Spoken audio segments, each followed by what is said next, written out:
ሰላም እግዚአብሔር አምላኽ ይውዝሕልኩም ናይ ዝመራ ዩቲዩብ ተኸታተልቲ ክቡራት ኣሕዋተየ ከመይ ትውዕሉ ከመይ ተምሽዩ ከመይ ቃኒኹም ኣነ ሰላም እየ እግዚአብሔር ይመስገን ከም ሰላም ንኽዎ ድማ ሰላም ክትኾኑ ልባዊ ትምኒት እየ ክቡራተየ ልማዓንቲ ድማ ኣብ ሓቀኛ ታሪክ ዝተመርከሰ ደስ ልትብል ዛንታ ሒዘልኩም መፅእኒኹ ሓድሽቲ ዝኾንኩም ላይክ ሳብስክራይብ ላገበርኩም ቤተሰብ ኩኑ ቤተሰብ ዝኾንኩም ድማ መበረታትዕኹም ኣይፈለየኒ ለዋልኩ እየ ክቡራተየ ኣርእስቲ ናይዛ ዛንታ ድማ እቲ ዘይተፈለጠ ጾር ሳሙኤልን ዮርዳኖስን ካብ ንእስነቶም ጀሚሮም ብሓባር ዝዓበዩ ኣዝዮም ዝቀራረቡ መሓዘት እዮም። ሳሙኤል ብባህሪኡ ህድእ ኣብ ፈጣሪ ዓሚቕ እምነት ዘለዎ ኣብ ጸሎት መንፈሳዊ ህይወትን ዝተጋደለ መንእሰይ እዩ። ዮርዳኖስ ድማ ንፍዕትን ብሩህ ኣእምሮ ዘለዋ ጓል እያ። ይኹን እምበር ቅድሚ 2 ዓመት ሓንደበት ክልቲኦም ወለዳ ብሓደጋ መኪና ምስ ሞቱ ህይወታ ርእሳ ምንዋፅ ኣጋጠማ። እቲ ዝነበረ ናይ ሓጎስ ፍሽኽታ ጠፍአ። ኣብ ልባ ዓብዪ ናይ ሓዘን ናይ ጥርጣረ ጸልማትን ሰፈና። ፈጣሪ ንምንታይ ንበይና ከምዚ ሓደጋ ክርዳኣ ኣይከኣለትን። ካብ ዕለታት ሓደ መዓልቲ ዮርዳኖስ ካብ ሰብ ርሒቓ ኣብ ጥቓ እቲ ዓዲ ኣብ ዝነበረ ሩባ ተደፊኣ ክትነብዕ ከላ ሳሙኤል ረኸባ። ቁሪ ወርሒ ሕዳር ይነፍስ ነበረ። ንሳ ግን ካብ ውሽጣዊ ቃንዛ የተንሳእ እምበር ባርድ ኣይተሰምዓን። ሳሙኤል ብህድእታ ተጸጊዑ ኣብ ጎና ከፍ በለ። ዮርዳኖስ ንምንታይ ኢኺ ኩሉ ግዜ ካብ ሰብ እትሕቢኢ? እዚ ጸር እዚ ንበይንኺ እትስከም እዩ ከቢድ እዩ በላ። ብዓሚቕ ደንገጸት። ዮርዳኖስ ንብዓታ እናሓበሰት ብቁጣዓ ብሕርቃንን ናብኡ ጠመተት። ሳሙኤል ንስኻ ኩሉ ነገር ቀሊል እዩ ዝመስለካ፣ ምክንያቱ ኣብ ህይወትካ ከምዚ ናተይ ህልቀት ኣይረአኻን። ኣነ ጸልማት ጥራእየ ዝርኢ ዘለኹ። ፈጣሪ ብሓቂ የፍቅረኒ እንተዝኸውን ንምንታይ ጸሎተይ ዘይሰምዐ? ንምንታይ እዩ ንበይነይ ገዲፉኒ? ኢላ ብዓውታ ተዛረበት። ሳሙኤል ንቃንስኣ ተረዲኡ ርእሱ ኣድነነ።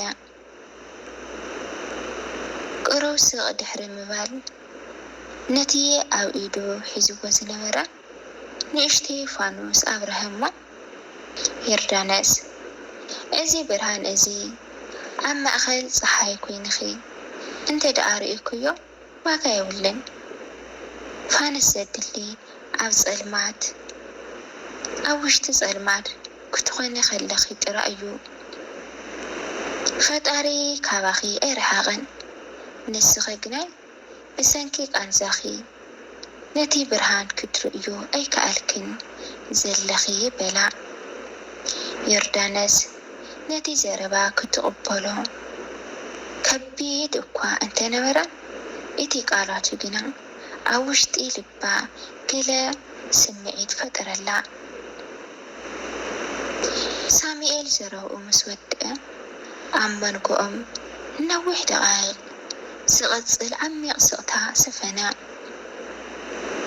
ዮርዳኖስ ነቲ ኣብ ኢድ ሳሙኤል ዝነበረ ንእሽተይ ጭራ ብርሃን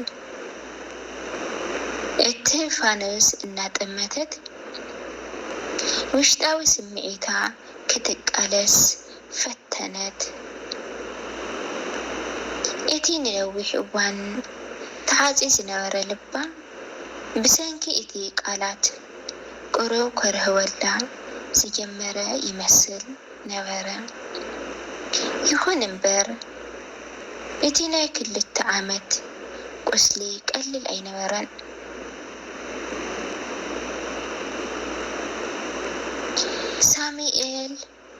ሳሙኤል በለት ብሕሹኽታ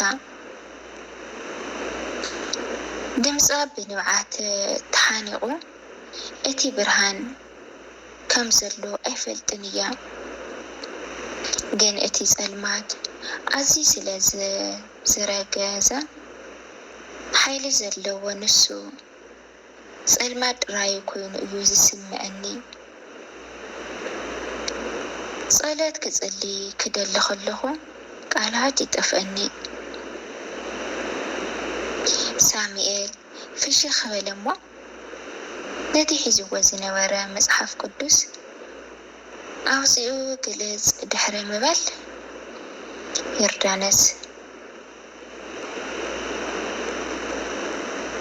ፈጣሪ ቃላትና ዘይኮነሲ ልብና እዩ ዘንብብ።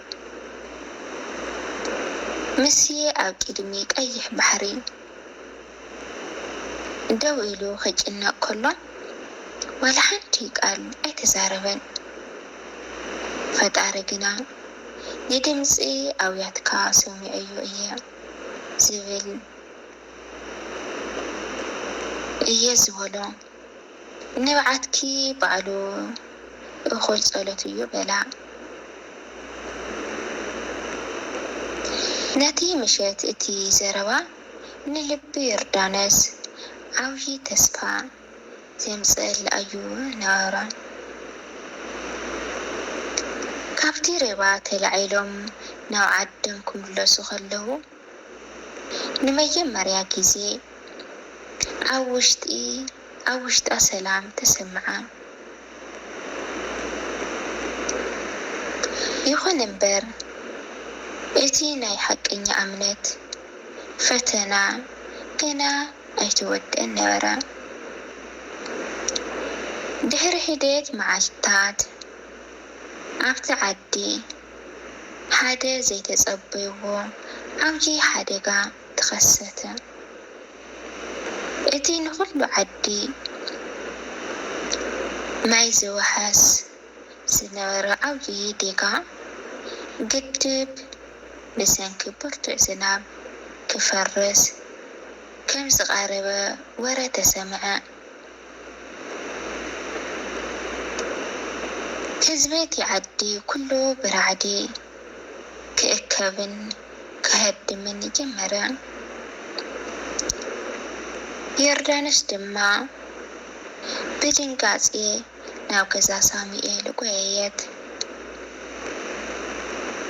ሳሙኤል ግና ንኹሉ ሰብ ንምሕጋዝን ንምድሓንን ናብቲ ሓደገኛ ቦታ ንምኻድ ይዳሎ ነበረ።